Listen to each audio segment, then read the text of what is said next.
Amici bellini, è un martedì pazzesco. Chi è della community sa che è sempre martedì. E oggi lo so che è il giorno della conferenza così, ma io nel titolo ci metto Mertens. È simbolico e vi voglio spiegare il perché. Tra l'altro ci sono notizie di mercato che dobbiamo approfondire, quindi cominciamo.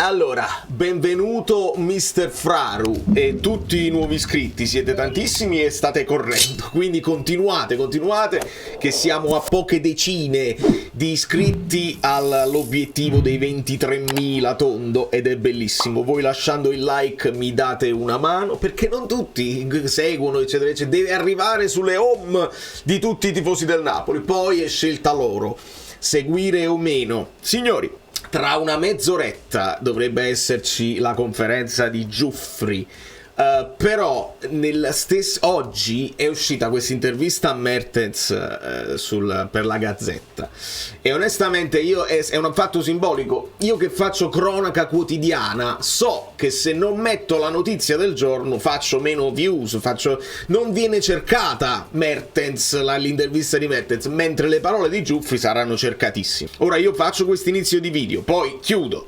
ascolto Giuffri, faccio una postilla finale a fine video, ma ci tengo su Mertens perché molti non sanno, perché magari qualcuno mi segue da poco. Mertens è l'unico giocatore per cui io ho fatto un video dedicato sulla sua carriera ed è una cosa che volevo fare, poi il che fare è rimasto l'unico. Un giorno farò Hamsik, farò anche quelli del passato, però è l'unico giocatore, poi magari ve l'andate a vedere perché è il mio Maradona, è il giocatore straordinario che nella mia crescita da tifoso ho vissuto da vicino.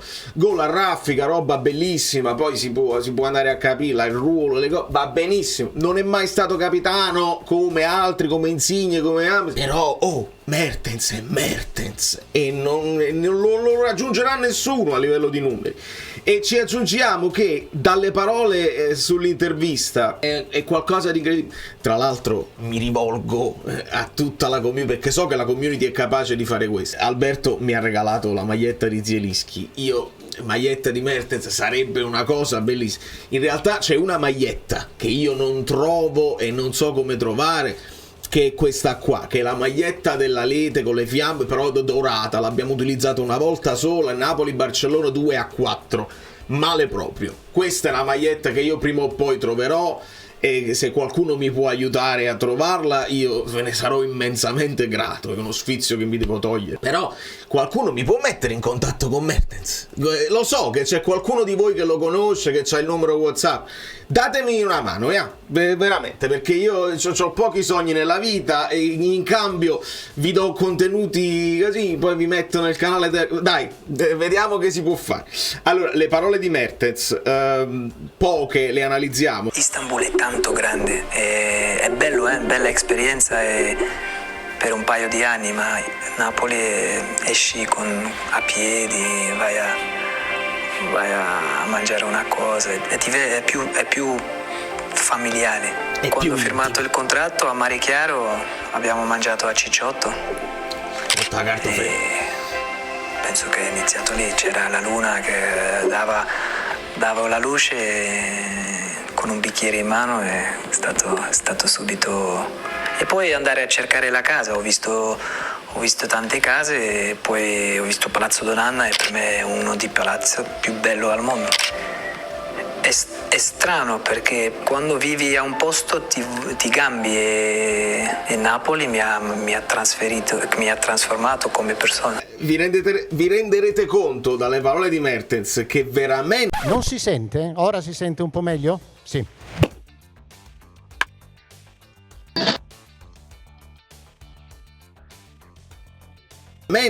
il suo amore per Napoli va al di là della maglia. Cioè veramente lui si è innamorato della gente e della città, perché c'è il passaggio che fa dopo, che praticamente lui dice: io avrei preferito andare alla Salernitana piuttosto che da qualche altra squadra in Italia pur di rimanere a vivere a Napoli. Per me, io quando sento Mertens alla Salernitana mi sento malissimo, non lo posso proprio accettare. benissimo il Galatasaray, dove sei andato a vincere, dove la tua carriera hai dimostrato che non era affatto finita, perché avevi ancora tanti gol bellissimi da fare, assist a raffica e campionati da vincere. Io alla Salernitana, mamma mia, mi viene un colpo al cuore solo a immaginarlo in Granata. Utilizza il granata rosso del Galatasaray, va benissimo, ma vi renderete conto che questo va addirittura al di là dell'amore per la maglia e per la società, è proprio amore per la città, gli piace proprio la città, è i napoletani.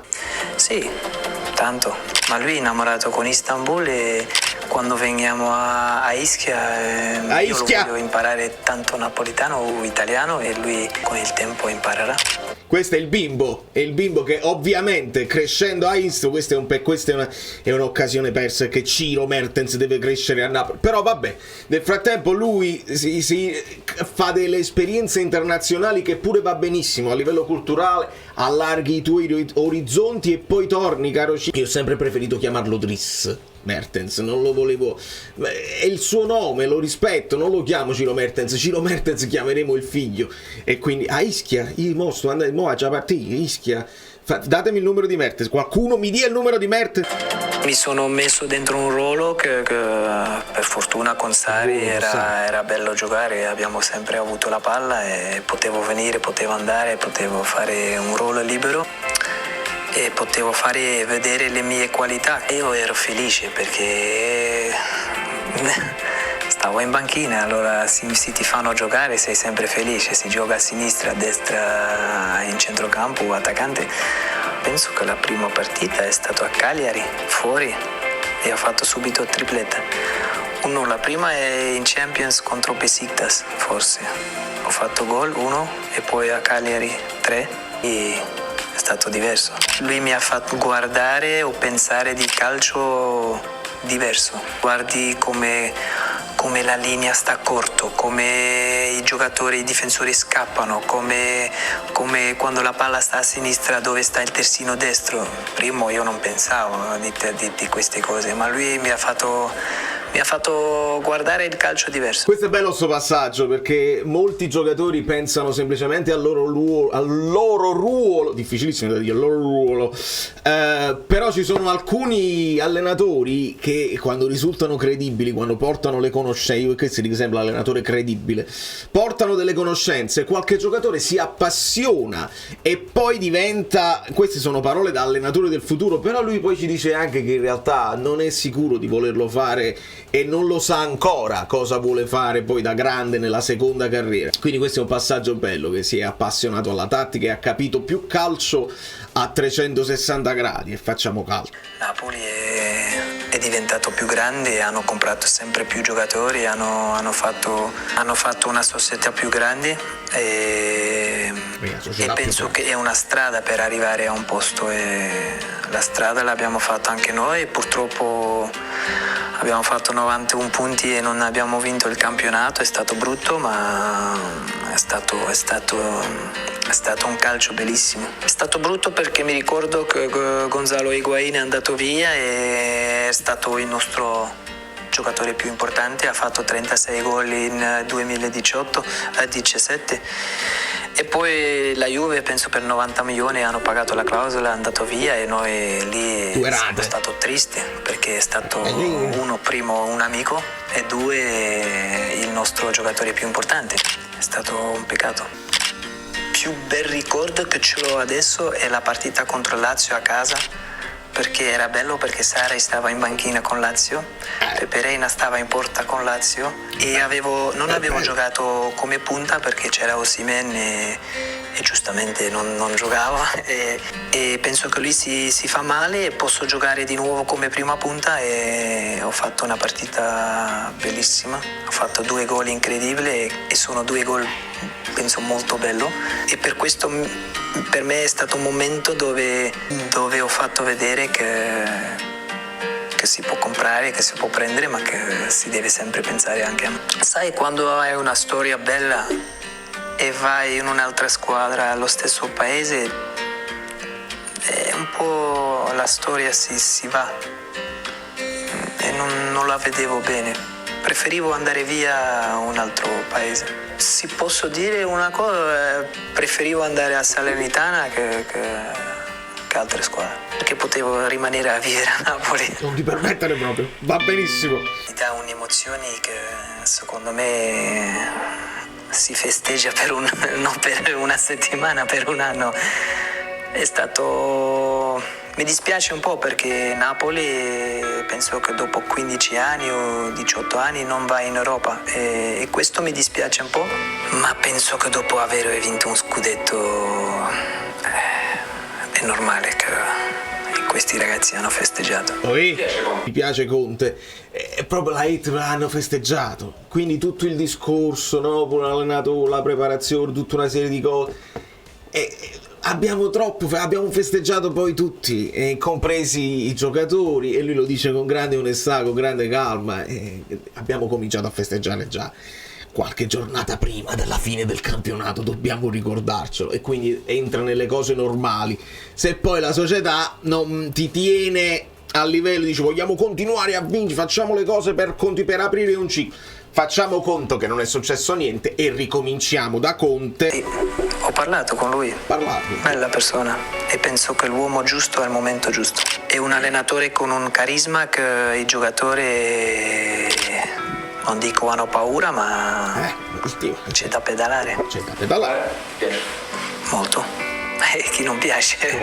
È un giocatore che salta un uomo è un giocatore per chi va al stadio. Vale il prezzo del biglietto. Quando la palla è a destra aspetti che la palla viene a sinistra, perché lui ti può fare delle cose bellissime. E quell'anno lui è stato uno di quei giocatori più importanti per aver vinto il campionato. Lukaku è un calciatore di un certo livello che a Napoli fa molto molto piacere, perché Lukaku è un calciatore che ti può fare vincere. Ora, al di là del fatto che noi ci fidiamo, se Conte lo vuole ci fidiamo di Conte eccetera eccetera, ma se Driss al di là del fatto che essendo belga Driss parla molto bene anche di Decatelare, giustamente, magari può parlare bene anche di Ngonghie lo chiamo Conte, Ngonghe, no Gong. Tra l'altro ho studiato la pronuncia di I Kang-in, non l'ho detto bene, come si dice? I Kang-in, perché Lee Kang non si dice Kang in Lee, non si dice Lee, si dice I, ma poi ne parleremo. Insomma, se a Driss piace Lukaku io mi convinco un po' di più. Il calcio fare allenatore penso di no. Pensa di no? Adesso mi sto studiando perché mi dispiace un po' che 6 giocatori su 10 falliscono dopo il calcio, e in 5 anni dopo il calcio, e voglio spiegare o voglio fare vedere come devi investire o come non si deve fare queste cose. Cioè questa è una mentalità proprio superiore. Lui addirittura, non so se faccio allenatore o il dirigente, ma quello che mi piacerebbe fare è che, visto che ha studiato la situazione dei calciatori in generale, 6 su 10 falliscono, non riescono a rimanere nel giro o comunque non vanno bene, potrebbe essere la sua figura, cioè spiegare ai calciatori del domani come investire, come rimanere a galla anche economicamente, perché molti sono ragazzi che non capiscono, si bruciano tutto quello che guadagnano nel poco tempo e poi dopo si trovano in difficoltà. Quindi addirittura la sua previsione è essere il dirigente dei calciatori, cioè una figura di consigliere proprio di un'intelligenza superiore. Dries Mertens è una cosa che non dico. Il mio Maradona, e dovete capire che cosa intendo con il mio Maradona.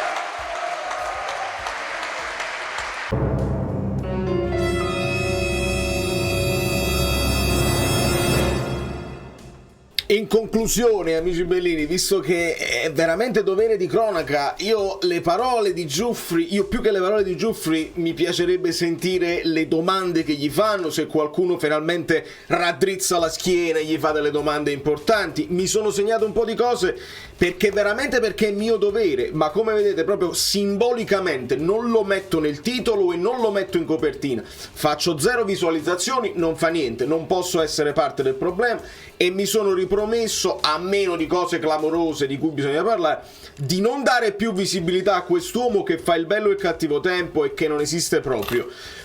Se fosse arrivato Conte, dice, sarebbe rimasto, e mi sembra troppo facile dire così adesso che ti vuoi arruffianare Conte, che Di Lorenzo se ne voleva andare, ma solo se fosse arrivato Conte sarebbe rimasto. Bullshit, altrimenti un qualsiasi altro allenatore, paura di rivivere la stagione passata, e se Conte gli viene un problema di famiglia e deve lasciare e arriva un altro allenatore, che fa? Se ne va Di Lorenzo? Non parliamo nemmeno di esoneri, perché non succede, ma se quello si deve prendere una pausa per motivi personali, che fa Di Lorenzo? Se ne va? No, solo Conte. Male, Giuffri, male, ancora peggio, stai rendendo la situazione di Lorenzo peggiore. Aveva fatto il suo video, qualcuno gli è andato bene, qualcuno gli è andato male, stai rendendo peggiore la situazione del tuo assistito, sei insopportabile. Poi dice Fiorentina-Napoli, sta parlando da mezz'ora, ho dovuto staccare, non riesco ad ascoltare le notizie, le domande delle cose. Fiorentina-Napoli ha ripetuto il fatto che lui in albergo che non si sentiva bene, che era collassato, non rispondeva al telefono, ci dispiace tantissimo, e si sarebbe aspettato dalla società una smentita di quelli che hanno detto ha fatto finta di sentirsi male.